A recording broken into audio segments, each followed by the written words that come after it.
अथएव आज भानुकुल भानु, सूर्यवंश के सूर्य महाराज दशरथ का तिरोधान हुआ। सूर्यास्त हो जाए तो अंधेरा हो जाता है।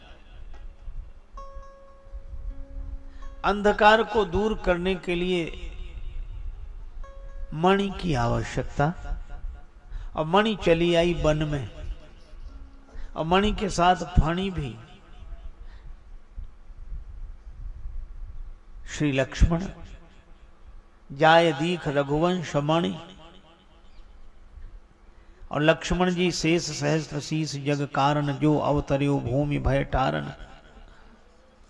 तो अब दीपक का सहारा है, दिया उजाला करे। लेकिन मुझे डर यह लगता है कि भरत रूपी कुल के दीपक को कहीं शोक की वायु बुझा न दे। काहि न शोक समीर डुलावा, और शोक की वायु बुझा देगी तो अंधकार ही अंधकार रहेगा।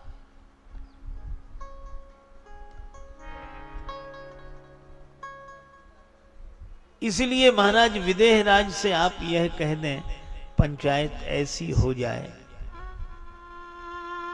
राम जी भरत जी संग संग रहें।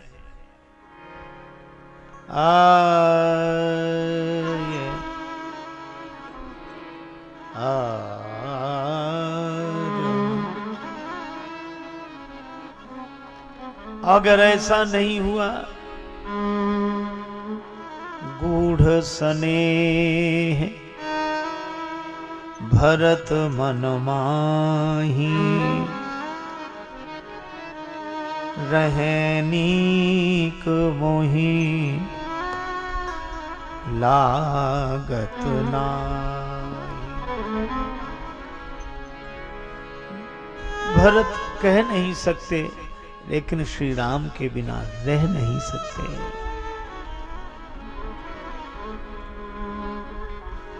सुनैना जी के लोचन सजल हो गए,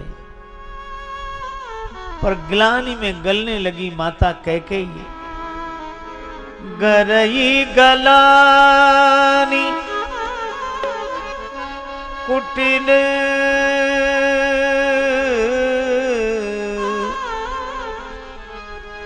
कैकेयी,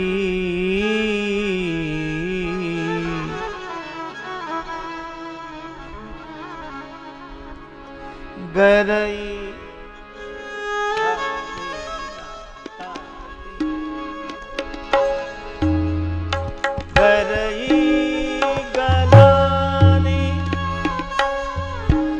कुटिल कैकेयी, गरई गलानी कुटिल कैकेयी, गरई गलानी, गरई गलानी, गरई गलानी, गरई गलानी। कुटिल कैकेयी, गरई गलानी।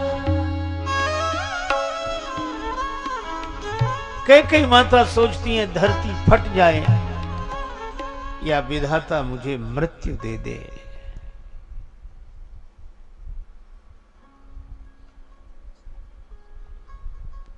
पर महीन बीच विधि नीच न दे। श्री सीता जी को संग लेकर कौशल्या जी से प्रार्थना करके सुनैना जी महाराज विदेहराज के पास आई। विदेहराज ने जब श्री जानकी जी का दर्शन किया, तापस बेस जनक सिय देखी। रोमांचित हो गए, आंसू बरसने लगे। आज मैं कह सकता हूं, पुत्री पवित्र किए कुल दो। मेरी पुत्री ने दोनों कुलों को पवित्र कर दिया। पिता का कुल भी, पति का कुल भी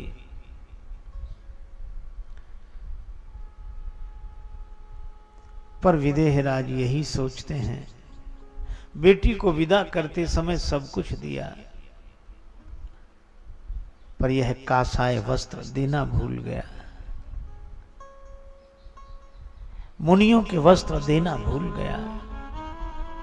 एक व्यक्ति ने अपनी बेटी का विवाह किया, बहुत खर्च किया, अपनी सामर्थ्य के अनुसार किया। बेटी विदा हुई, ससुराल पहुंची, दूसरे दिन उसकी मृत्यु हो गई। सभी दुखी थे, माता पिता, परिवारीजन, ससुराल वाले भी सब इकट्ठे हुए। बेटी का अंतिम संस्कार हुआ। पिता ने रोते हुए कहा, ये 2 पंक्तियां लिख कर दे रहा हूं, इसको लिखा देना कहीं। पिता ने कहा, दिया जो कुछ भी दे सकता था, मैं इस उम्मीद नाम मुरादी में कफन देना ही भूला था, फकत सामान्य शादी में। सब कुछ दिया, यही देना भूल गया था। विदेहराज सोचते हैं, बेटी को सब कुछ दिया, पर बनवासनी बनाने की वेशभूषा नहीं दे सका। श्री सीता जी ने सोचा, यहां रात्रि रुकना ठीक नहीं, यहां रहव रजनी भल नाही।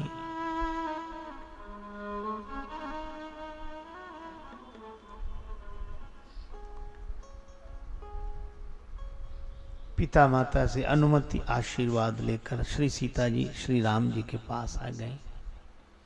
विदेहराज सो गए। सुनैना माता चरण दबा रही हैं। पौड़े पौड़े विदेहराज ने कहा, क्या चर्चा हुई वहां?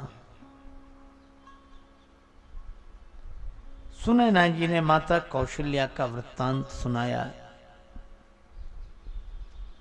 कि वे यही कह रही हैं कि श्री भरत या तो राम जी के संग चले जाएं अथवा भरत जी के संग राम जी लौट जाएं। ऐसा कोई पंचायत में निर्णय करा दें।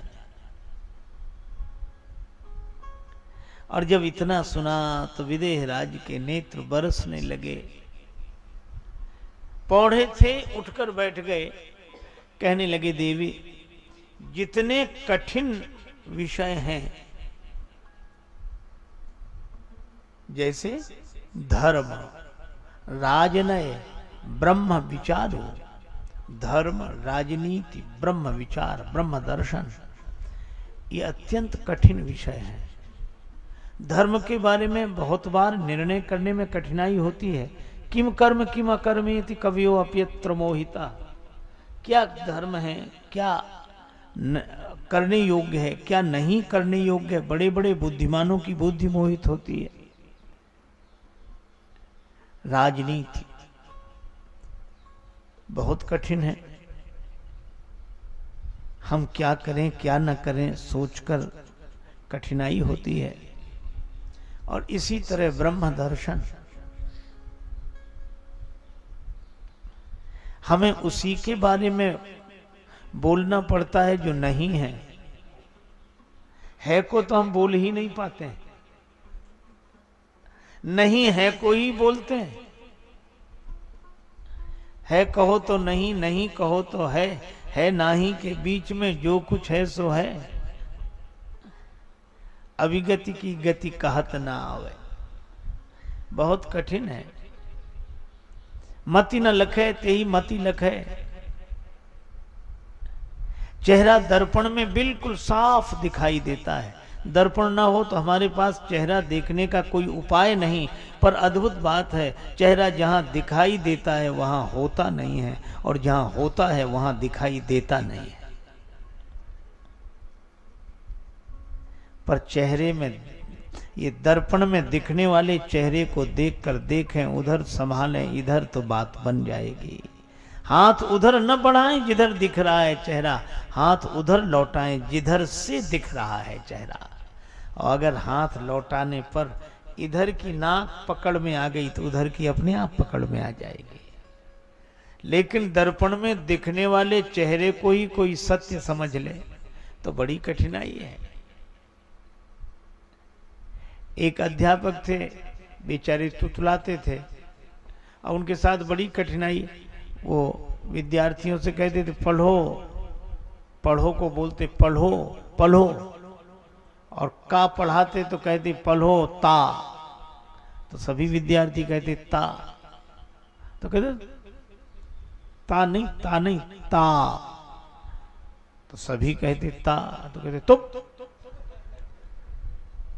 ता, तो लोग बच्चे बेचारे फिर कहें ता, तो डांट कर कहते तौआ का ता, तो सभी कहते तौआ का ता।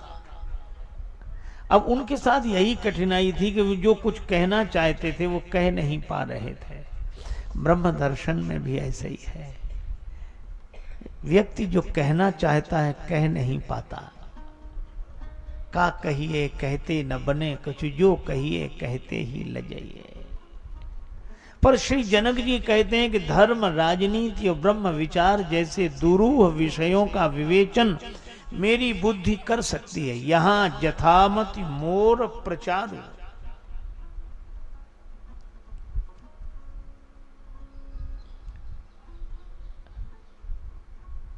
अच्छा, तो आप कहना क्या चाहते हैं? जनक जी ने कहा कि इन विषयों का विवेचन करने वाली मेरी बुद्धि भी भरत जी की महिमा का वर्णन नहीं कर सकती। वर्णन करने की कौन कहे, छाया भी नहीं छू सकती। कहे का छुअ सकत न छाही। अच्छा देखो, छाया को पकड़ा ना जा सके पर छुआ तो जा सकता है कि ये रही, पर श्री जनक जी कहते हैं छू नहीं सकते। क्यों? शरीर की परछाई तो आप छू सकते हैं, लेकिन क्या आपने कभी परछाई की परछाई देखी? और श्री भरत व्यक्ति नहीं, परछाई है। किसकी? मन थिर करहु देव डर नाही, भरत ही जान राम परिछाई। भरत जी राम जी की परिछाई है, छाया है, तो परिछाई की छाया कैसे छुई जा सकती है? लेकिन हां, भरत जी की कथा कोई कह सके तो फल बड़ा सुंदर है। भरत महामहिमा जल राशि, भरत जग राशि, भरत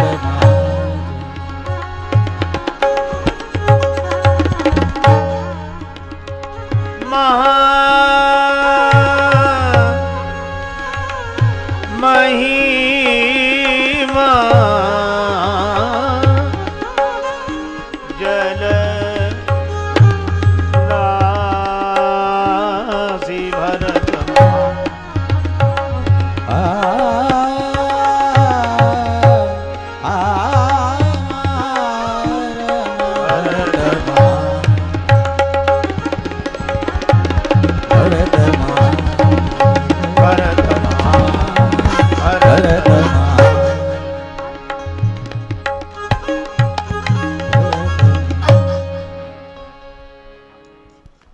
भरत महामहिमा। भरत जी की महान महिमा का वर्णन नहीं किया जा सकता, लेकिन भरत जी की कथा कोई सुन ले तो भरत कथा भवबंध विमोचन।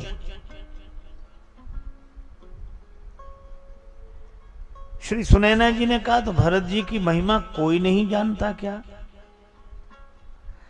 जनक जी बोले एक हैं जो जानते हैं। कौन? भगवान श्री राम। भरत महामहिमा सुनु रानी, भरत महामहिमा।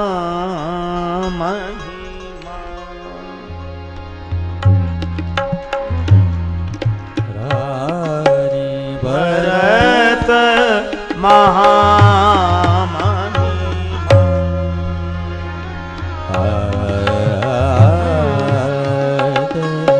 भरत महामहिमा सुनु रानी,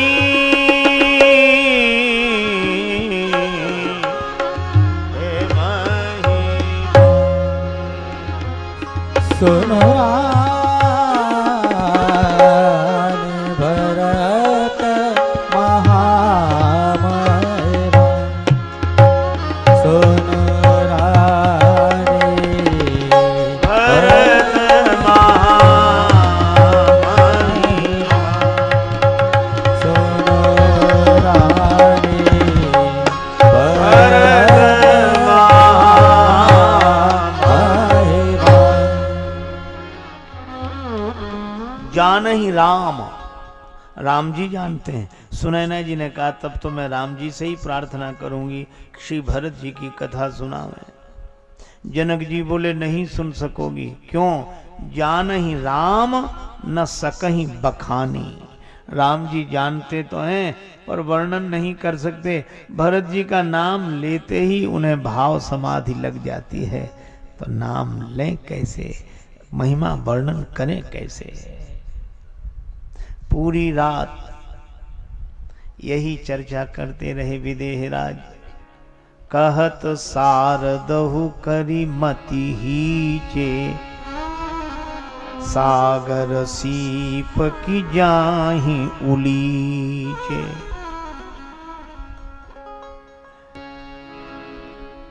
इधर तो ये जागते रहे और उधर अहो अहो इस शिलाखंड पर बैठा कौन तपोधन, एकटक रहा निहार गगन को करता अश्रु विसर्जन।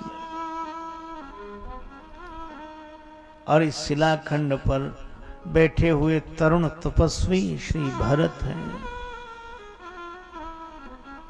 चित्रकूट के उस शांत वातावरण में सब सो रहे हैं, राम जी के भरोसे सो रहे हैं।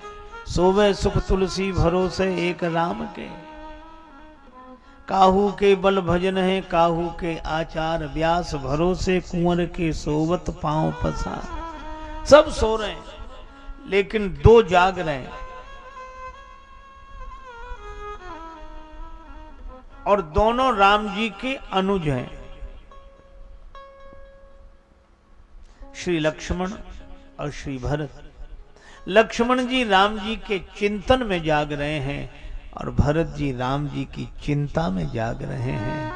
लक्ष्मण जी सजग विलोचन हैं, सेवा में लगे हुए हैं। श्री भरत सजल विलोचन हैं। भरत जी को एक ही चिंता है,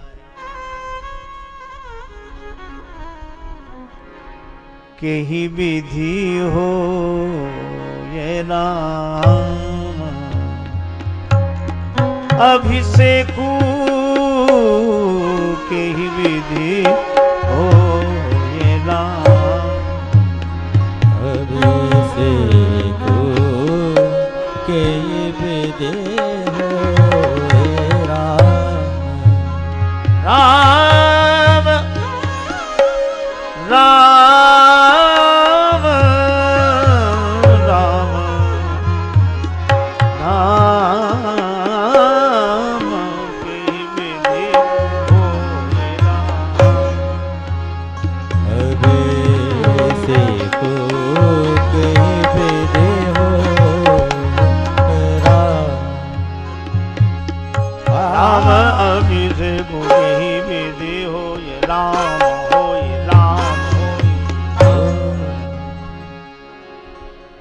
राम जी का राज्याभिषेक कैसे हो जाए,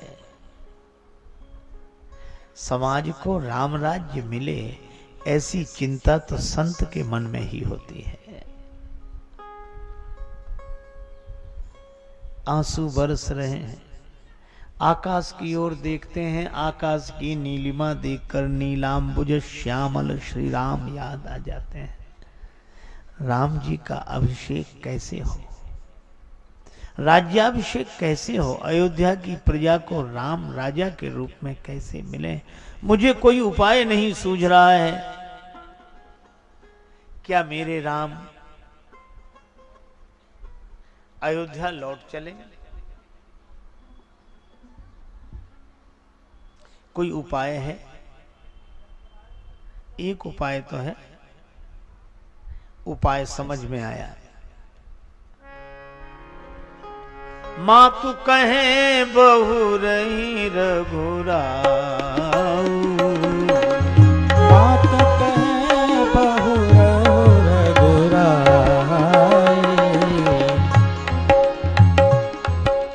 बड़ा सुंदर उपाय है।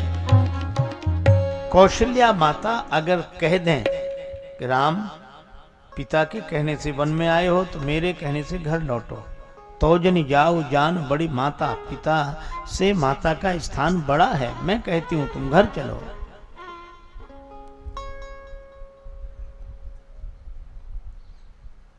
बड़े प्रसन्न हुए श्री भरत। माँ कौशल्या के चरणों में प्रणाम करूंगा, प्रार्थना करूंगा।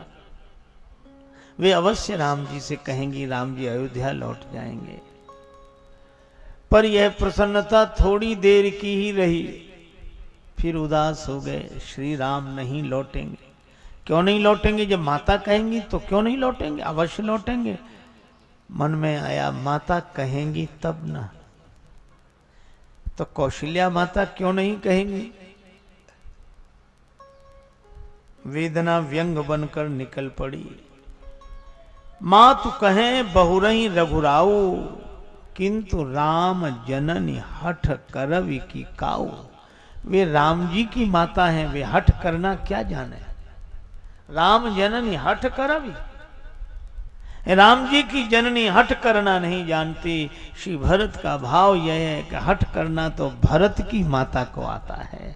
कोई कितना ही समझाए, लेकिन उस हठ से वे विलग नहीं होती।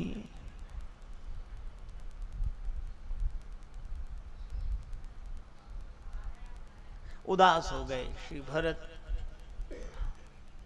लेकिन मन में फिर यह भाव आया, उपाय, एक उपाय है। क्या?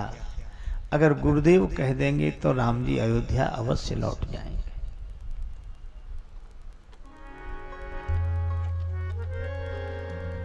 अवश्य फिर ही गुरु आय सुमानी, अवश्य फिर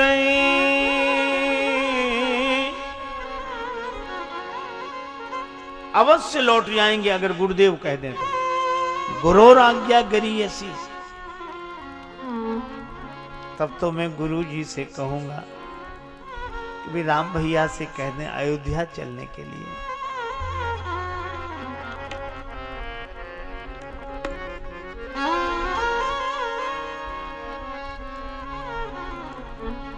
अवश्य फिर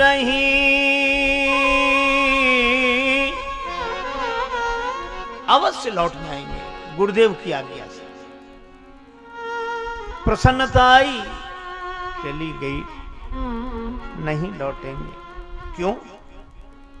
गुरुदेव कहेंगे नहीं, मुनि पुनि कहव राम रुचि जानी,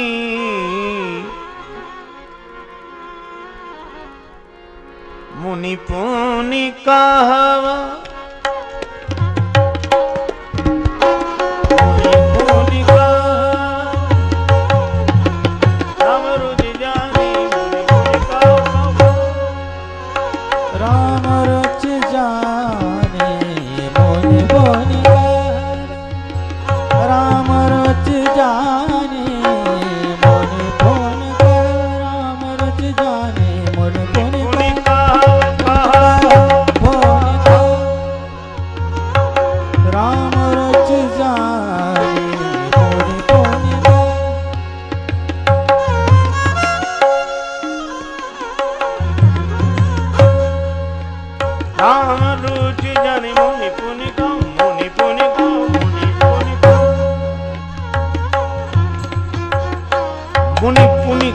राम रुचि जान।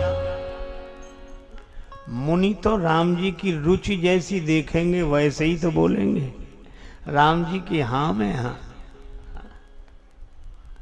न गलत चाहता हूं न सही चाहता हूं, जो तुम चाहते हो मैं वही चाहता हूं। प्रभु तेरी हाँ में मेरी भी हाँ है, तुम्हारी नहीं मैं नहीं चाहता हूं। गुरु जी तो भगवान का जैसा रुख देखेंगे वैसे ही बोलेंगे। एक महात्मा नाव में बैठे, और भी लोग बैठे, भगवान की लीला, नदी के बीच में नाव पहुंची, तूफान आ गया, नाव डगमगाने लगी। अब या तब डूबने की स्थिति में, ऐसे में तो जो भक्त नहीं होते वे भी भक्त हो जाते हैं। हे राम जी बचा लो, अब तक तो नहीं माना पर आज कह रहे हैं। हे श्री कृष्ण भगवान, हे श्री गणेश जी, श्री शंकर जी। सब घबरा रहे थे, प्रार्थना कर रहे थे और महात्मा गा रहे थे, हरि तेरी नैया डगमग डोले, हरि तेरी नैया डगमग डोले, हरि तेरी नैया डगमग डोले, हरि तेरी नैया, हरि तेरी नैया, हरि तेरी नैया, हरि तेरी नैया, हरि तेरी नैया डगमग डोले, हरि तेरी नैया डगमग डोले, हरि तेरी नैया। महात्मा गाए, भगवान आज तो आपकी भी नाव डगमगा रही है। और लोगों को लगा कि हम चिंतित हैं और ये महात्मा गा रहे हैं। किसी ने कहा महात्मा को उठा के ही नदी में फेंक दो।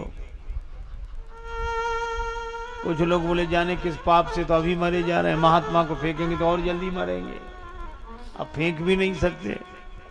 और महात्मा गाए जा रहे हैं और गाते रहते, तब भी कोई बात नहीं। उन्होंने अपना कमंडल उठाया, नदी का जल कमंडल में भरा, कमंडल का जल नाव में।